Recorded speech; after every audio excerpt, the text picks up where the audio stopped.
नमस्ते, हाय, हेलो, कैसे हैं आप सब। चलिए कहानी शुरू करते हैं, जहाँ पे स्नेहा घर से बाहर जाने की पूरी कोशिश करती है। हिम्मत जुटाकर घर के दहलीज पे पाँव ही रखती है कि उधर से उसके अंकल आ जाते हैं। वही अंकल जो उसके पापा के बहुत अच्छे दोस्त हैं और जिसने उसके माँ का ख्याल रखा था जब वो गर्भ में थी। वो जैसे ही अपने अंकल को देखती है, वो पहली बार अपने अंकल के दिमाग को रीड करती है और वो हैरान होती है जो वो देख रही होती है, सुन रही होती है। उसके अंकल दरवाज़ा खोलते ही कार का बाहर निकलते हैं और दरवाजे को बंद कर स्नेहा का हाथ पकड़ते हैं और कहते हैं, तुम बाहर क्या कर रही हो? घर के अंदर चलो, यहाँ बाहर बहुत ठंड है। स्नेहा कहती है, ठंड शायद आपके लिए है, मेरे लिए तो बहुत ज़्यादा खूबसूरत रात है ये। आप जाएं, मुझे बाहर जाना है। तुम अभी 10 साल की हो, तुम्हें अभी कहाँ जाना है? मुझे जाना है, मुझे बाहर की दुनिया देखनी है। बाहर की दुनिया? कैसी दुनिया? तुम्हारी दुनिया तुम्हारे घर के अंदर है, तुम बाहर नहीं जा सकती। क्यों नहीं जा सकती मैं बाहर? मुझे बाहर जाना है, मुझे बाहर की दुनिया देखनी है। मुझे पता है, करना है कि लोग कैसे होते हैं। मैं हूँ ना तुम्हारे पास, तुम्हारे अपने लोग में से एक। और तुम्हारे लोग ही देखना है तो तुम्हारे घर में तुम्हारे दादा दादी भी तो हैं। मुझे और लोगों से मिलना है और लोगों के विचार जानने हैं। मैंने कहा ना, मुझे बाहर जाना है। मुझे बड़े बड़े पेड़ देखने हैं, पशु पक्षियाँ देखनी हैं, अलग अलग तरह के। मुझे बाहर जाना है। आप मुझसे ज़िद नहीं कर सकते, आप मेरे पापा नहीं हैं। बहुत ज़ोर देने लगते हैं, तब ये एक बात कहने लगती है स्नेहा। स्नेहा की ऐसी बातें सुन वो एकदम से स्नेहा को गोद में उठाकर एकदम लटकाते हुए कमर से पकड़ घर के अंदर लेके जा रहे होते हैं, जहाँ स्नेहा अपनी आप को छुड़ाने के लिए उन पे हमला करती है और उसमें उन्हें थोड़ी सी चोट भी लग जाती है। लेकिन फिर भी वो स्नेहा को घर के अंदर लेकर जाते हैं और उसके कमरे में ले जाकर उसे गले से पकड़ लेते हैं और कहते हैं, तुम मुझ पे हमला कैसे कर सकती हो? तुम ऐसा कैसे कर सकती हो? मैं तुम्हारा प्यारा अंकल हूँ, मैंने तुम्हारा ख्याल रखा है।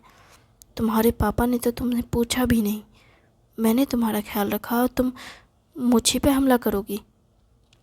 जिस पर स्नेहा कहती है, मुझे पता है कि आप क्या सोच रहे हो, मुझे पता है कि आप क्या चाहते हो, पर आपको ऐसा कुछ नहीं मिलेगा जैसा आप चाहते हो।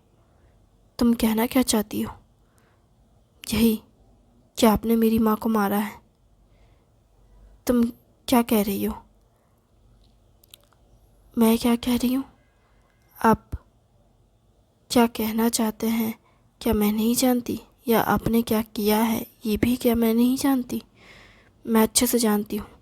आपने मेरी माँ को इंजेक्शन्स दिए थे, जिसकी वजह से मेरी हालत ऐसी हो गई है और मेरी माँ मर गई मुझे जन्म देते हुए। क्या तुम पागल हो गई हो? आपने बस मुझे बचाने के लिए मेरी माँ का सी सेक्शन किया, जिसकी वजह से मेरी माँ को बहुत ब्लड लॉस हुआ और मेरी माँ की जान चली गई। हाँ, तो मैंने तुम्हारी जान बचाने के लिए ये सब किया। नहीं, आप चाहते तो मेरी माँ की भी जान बचा सकते थे, लेकिन आपने मेरी माँ की जान नहीं बचाई। आपने जानबूझकर मेरी माँ को मरता हुआ छोड़ दिया। आप एक बेरहम इंसान हैं। ये सुनने के बाद उसका गुस्सा बहुत ज़्यादा बड़ा हो गया। वीरेंद्र का गुस्सा इतना बढ़ गया था कि उसने स्नेहा का गला ज़ोर से दबा दिया और इतनी कस के उसके गले को दबाने लगे कि स्नेहा का दम घुटने लगा और स्नेहा गुस्से से पागल हो गई और उसने अपनी शक्तियों का इस्तेमाल किया पहली बार, जिसमें उसने सबसे पहले अपने अंकल पे एक चेयर से हमला किया, जिसे उसने अपनी आँखों की ताकत से कंट्रोल किया था। उसने ध्यान केंद्रित किया और उस चेयर से अपने अंकल पे हमला किया और उसके अंकल को बहुत ज़बरदस्त चोट लगी और वो सीधे ज़मीन पर गिर पड़े। जब वो गिरे तो वो हैरान हो गए कि स्नेहा ने चेयर को हाथ भी नहीं लगाया और वो चेयर अपने आप जैसे स्नेहा का कंट्रोल मांग रहा हो, और उसने उसे कंट्रोल किया और उसने मुझे मारा। ये मार खाने के बाद भी वो पीछे नहीं हटा और फिर उसने उसका गला पकड़ा और कहा, हाँ मैंने ही सब कुछ किया, मैंने ही तुम्हें बनाया है, मैंने तुम्हें प्रोग्राम किया है, मैं जैसा चाहता हूँ तुम्हें वैसा ही बनना होगा, तुम मेरे दिमाग में घुसने की कोशिश मत करो।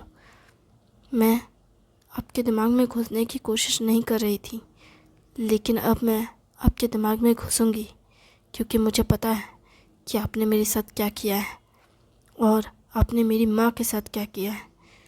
मैं आपको बताऊंगी कि आपने क्या क्या किया है।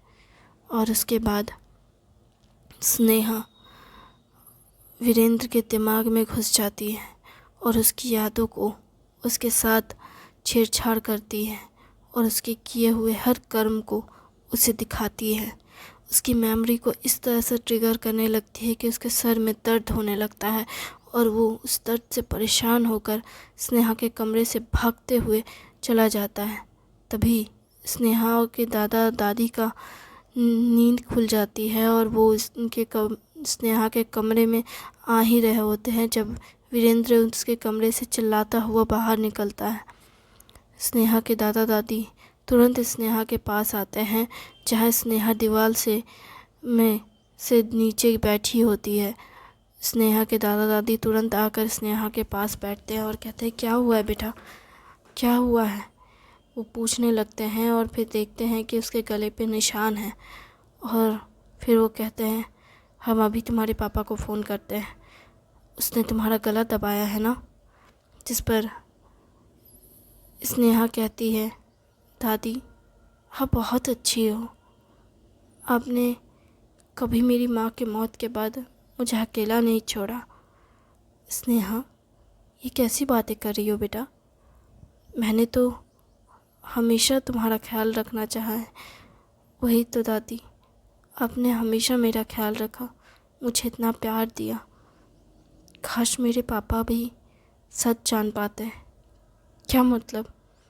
यही कि अंकल ने मेरे माँ को मार दिया। क्या? ये तुम क्या बोल रही हो बेटा? वो तो तुम्हारे पापा और तुम्हारी मम्मी का अच्छा दोस्त है, इसलिए तो उन्होंने मार दिया मेरी माँ को, क्योंकि वो मेरी माँ को पसंद करते थे और मेरी माँ ने उन्हें रिजेक्ट कर दिया, इसलिए उन्होंने मेरी माँ को मार दिया। ये तुम क्या बोल रही हो बेटा? मैं सच कह रही हूँ दादी, उन्होंने मेरी माँ को मार दिया। लेकिन तुम्हारी माँ तो इसलिए मर गई क्योंकि उसका शरीर तुम्हें पैदा नहीं कर पा रहा था, उसके अंदर इतनी क्षमता नहीं थी, इसलिए वो मर गई। नहीं, वो ज़िंदा बच जाती अगर उन्होंने सी सेक्शन करने के बजाय नॉर्मल डिलीवरी करवाई होती, या फिर उन्होंने सी सेक्शन जो करवाया किया उसके बाद भी वो अगर चाहते तो वो खून चढ़ा सकते थे मेरी माँ को। अगर मेरी माँ को खून मिलता तो वो ठीक हो जाते, लेकिन उन्होंने ब्लड चढ़ाया ही नहीं, उल्टा मेरी माँ को टेबल पे खून से लथपथ छोड़ दिया और ऐसे बनकर बैठे जैसे कि वो नहीं बचा पाए। और गलती मेरी है और मेरी माँ की कि उन्होंने ज़िद की मुझे जन्म देने की, जबकि गलती अंकल की थी। वो चाहते तो मेरी माँ ज़िंदा रहती, पर उन्होंने मेरी माँ को नहीं बचाया। तुम ये सब क्या बातें कर रही हो दादी? मैं देख सकती हूँ कि मेरे माँ के मरने के बाद आपने मुझे घर लेकर आए और आपने मेरी देखभाल की। मैं बहुत रोती थी ना। ये सब तुम क्या बोल रही हो? तुम ये सब कैसे जानती हो? मैं ये भी जानती हूँ कि जब मैं 1 साल की हुई तो मैं पलंग से गिर गई थी और मैं बिल्कुल भी नहीं रोई थी। तब आप बहुत डर गई थी। फिर मैं रोने लगी तो आप खुश हो गई थी। तुम्हें ये सब कैसे पता बेटा? ये तो सिर्फ बड़ों को पता होता है, क्योंकि उस वक्त तो बच्चों को कोई यादें नहीं होती। मैं आपकी ही यादों को देख रही हूँ दादी। ये तुम क्या कह रही हो? मैं वही कह रही हूँ जो मुझे दिख रहा है दादाजी। मुझे याद है जब मैं 3 साल की थी, जब मैं 3 साल की हुई तो आप मुझे साइकिल से चलाना सिखा रहे थे, पर मैं छोटी सी साइकिल को भी संभाल नहीं पा रही थी क्योंकि तुम बहुत छोटी थी। मैं ही बहुत बेवकूफ़ था कि मैंने तुम्हें 3 साल के होते ही साइकिल चलाना सिखाने लगा। और मैं पूरे घर में घूमने लगी। और लेकिन आपने कभी मुझे घर के बाहर क्यों नहीं ले गए? क्योंकि मुझे पता है, क्योंकि पापा नहीं चाहते थे कि मैं कभी भी घर के बाहर उन्हें दिखूं, क्योंकि वो भी घर पे आते रहते हैं और वो नहीं देखना चाहते थे मुझे। इसलिए आप मुझे हमेशा एक कमरे में बंद रखते थे। इसके अलावा मुझे सिर्फ अंकल मिलने आते थे जो मुझसे प्यार भरी बातें करते थे जैसे वो मेरे पिता हों। लेकिन वो भी इसलिए आते थे क्योंकि आपने उनसे कहा था, है ना? हाँ, लेकिन आपको पता है क्या, वो सिर्फ इसलिए नहीं आते थे क्योंकि आपने कहा था, बल्कि वो इसलिए आते थे क्योंकि उन्होंने माँ को एक इंजेक्शन दिया था जिसकी वजह से ये पता चलेगा कि एक बच्चे का दिमाग कैसे विकसित होता है। क्या मतलब? उन्होंने मुझ पे रिसर्च किया है, मुझ पे एक्सपेरिमेंट किया है। ये तुम क्या कह रही हो बेटा? तुम ये कैसी बातें कर रही हो? ये बात आपको नहीं समझ आएगी, पर पापा को अच्छे से समझ आएगी, क्योंकि वो एक न्यूरोलॉजिस्ट और साइकोलॉजिस्ट रिसर्चर है। ये तुम्हें कैसे पता? क्योंकि मुझे आपके दिमाग में पता चला कि मेरी माँ भी एक बहुत अच्छी डॉक्टर थी, साइकेट्रिस्ट। हाँ, तुम्हारी माँ भी एक साइकेट्रिस्ट थी जो लोगों की बातें सुनती थी और उनका इलाज करती थी। और मेरे मम्मी पापा और अंकल तीनों एक साथ पढ़ते थे, और मेरे मम्मी और पापा तो स्कूल टाइम से एक दूसरे के साथ थे, है ना? हाँ। स्नेहा की ऐसी बातें सुन उसके दादा दादी एकदम से हैरान हो जाते हैं और फिर कहते हैं, बेटा तुम यहीं पे आराम करो, मैं तुम्हारे पापा को तुरंत फ़ोन करती हूँ, उसे कहती हूँ कि वो घर आए। पर वो फ़ोन जितनी बार भी करते हैं वो फ़ोन नहीं उठाते। फ़ोन नहीं लग रहा होता है या फ़ोन नहीं उठाते हैं, तब उसके दादा दादी बहुत परेशान हो जाते हैं स्नेहा के, और एक मैसेज फिर उसके दादा सेंड करते हैं व्हाट्सएप पे कि बेटा जब भी तुम्हें मैसेज मिले तुम तुरंत घर आ जाना, हमें तुमसे बहुत ज़रूरी बात करनी है। तुम्हारी पत्नी की मौत हुई है, मौत नहीं हुई बल्कि तुम्हारी पत्नी का मर्डर हुआ है, और इसी सिलसिले में हमें तुझसे कुछ बात करनी है, और कुछ ऐसी बातें हैं जो तू घर आएगा तो हम आराम से बैठकर बात करेंगे। ये मैसेज जब भी तुझे मिले तो घर आ जाना। पर ये मैसेज वो तब पढ़ते या सुनते जब स्नेहा के अंकल उस तक ये मैसेज पहुंचने देते हैं। स्नेहा के अंकल यानी कि वीरेंद्र तुरंत स्नेहा के डैड के पास जाते हैं और कहते हैं, तुम्हारी बेटी पागल हो चुकी है, तुम्हारी बेटी ने मुझ पे हमला किया, ये तुम क्या कह रहे हो? मैं तो बस सच कह रहा हूँ, तुझे यकीन नहीं हुआ? जिस पर वो कहते हैं कहीं गिर गया है, चोट लगी है तुझे, जाके डॉक्टर के पास जा, मलहम पट्टी करा। ये कैसा मजाक कर रहा है कि मेरी बेटी ने, वो अभी तो 10 साल की हुई शायद। हाँ, तुझे ये पता चला कि वो 10 साल की हुई? उसे समझ आया कि उसे अपनी बेटी की बिल्कुल नहीं पड़ी। उसे ठीक से पता भी नहीं है कि उसकी बेटी कितनी उम्र की है। इसलिए वो इस बात का फ़ायदा उठाते हुए वो उसका फ़ोन चलाने लगता है और देखता है कि उसके फ़ोन में मैसेजेस आए हैं दादा के। तभी वो मैसेजेस को डिलीट कर देता है बिना सुने। तभी वे ईशांत कमरे में आता है जब वो मैसेज डिलीट कर रहा होता है वीरेंद्र। ईशांत कहता है क्या हुआ? तुझे मैंने डॉक्टर के पास जाने को कहा तो तू यहाँ चोट खाए अवस्था में बैठा हुआ है। अरे मैं गया था तेरे घर। तो सच बता।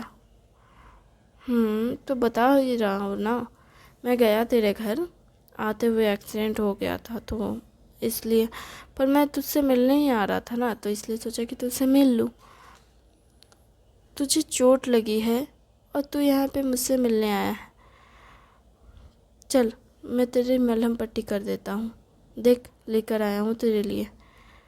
फिर वो उसकी मलहम पट्टी करने लगता है और फिर वो कहता है यार सुन ना, तू अगर घर जाएगा ना तो अपनी बेटी से एक बार मिल लेना, वो तुझसे मिलना चाहती है। मुझे उस लड़के से मिलने में कोई इंटरेस्ट नहीं है, वो चाहे जो भी करे, मुझे उससे कोई लेना देना नहीं।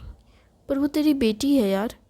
हाँ तो क्या हुआ, मेरी बेटी है तो मुझे उससे नहीं मिलना। तुझे मिलना है तो मिल, तूने ही तो उसका ख्याल रखा है। मैं तो चाहता हूँ कि तू ही उसका ख्याल रख, मुझे उससे नहीं मिलना। ये तो कैसी बातें कर रहा है? तुझे तो अपनी बेटी से मिलना चाहिए, आखिर वो तेरी इकलौती बेटी है, तेरी पत्नी की आखिरी निशानी है इंद्रानी की। तुझे अपनी बेटी से मिलना चाहिए ईशांत, तुझे मिलना चाहिए एक बार। तू जो चाहता था बोल दिया तूने, अब तू जा, मुझे ना इस समय नहीं पढ़ना, ठीक है? वो जाते हुए मुस्कुराने लगता है कि ये चलो अच्छा ही है कि अपनी बेटी से अब कभी नहीं मिलेगा। और ये सुनकर वो खुशी के साथ अपने घर चला जाता है।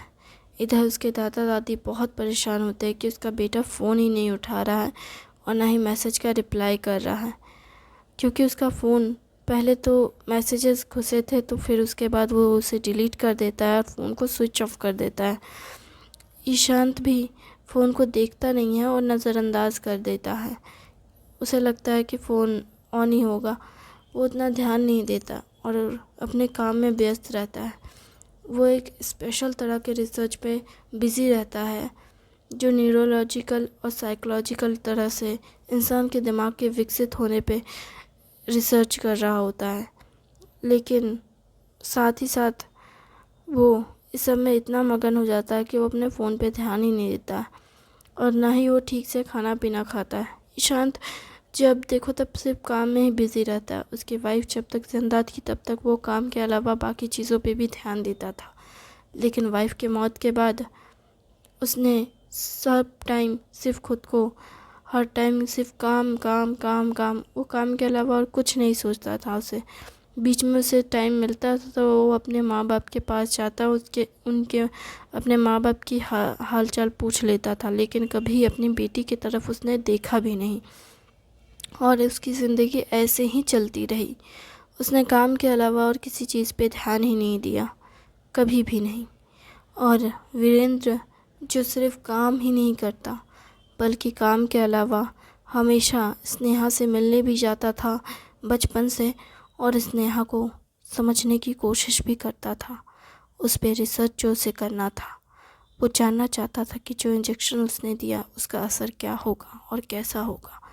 वो हर टाइम स्नेहा पे नज़र रखता था, यहाँ तक कि स्नेहा के घर पे ऐसे ऐसे कैमरे छुपा कर उसने रखे थे और ऐसी आवाज़ें, साउंड क्वालिटीज़, बूफर टाइप्स, वो सब उसने छुपा कर रखा था ताकि स्नेहा क्या कर रही है क्या नहीं कर रही है उसे पता चल